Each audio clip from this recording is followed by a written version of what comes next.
నా పేరు అహల్య. నాకు 5 సంవత్సరాల వయసు ఉండగానే మా అమ్మ నన్ను యాక్సిడెంట్లో చనిపోయారు. ఒంటరి జీవితం.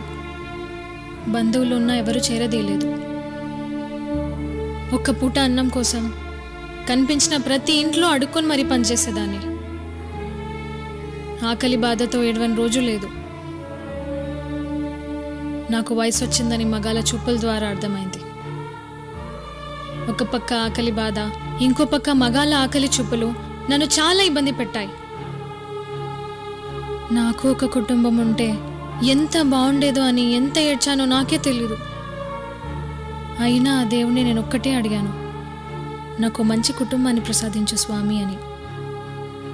అయినా నాకు అసలు అర్థం కాదు, ఆ దేవుడు మాలాంటి వాళ్ళ మాటలు ఎందుకు విన్నాడో ఏంటో.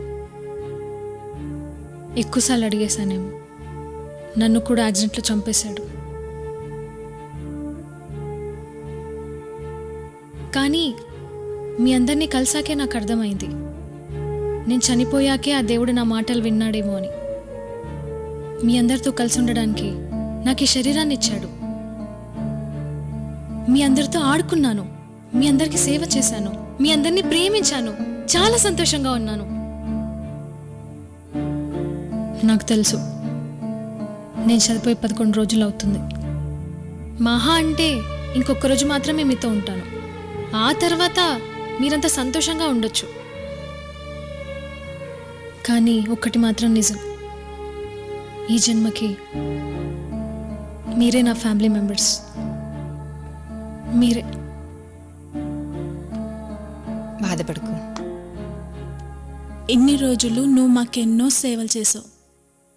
ఈ 24 గంటలు మేమంతా నీకు సేవలు చేస్తాం.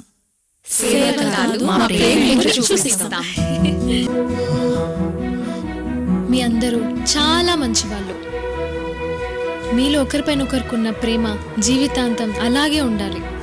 నన్ను దయ్యంలా కాకుండా సొంత మనిషిలా గుర్తుపెట్టుకోండి. నేను మాత్రం చాలా తృప్తిగా వెళ్తున్నాను.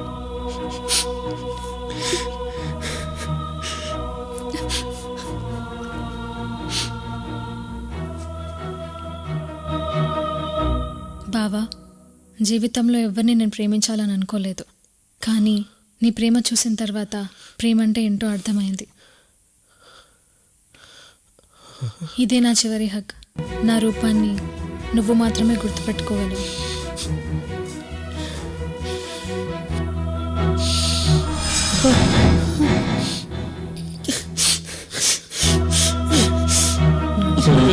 గోలీ,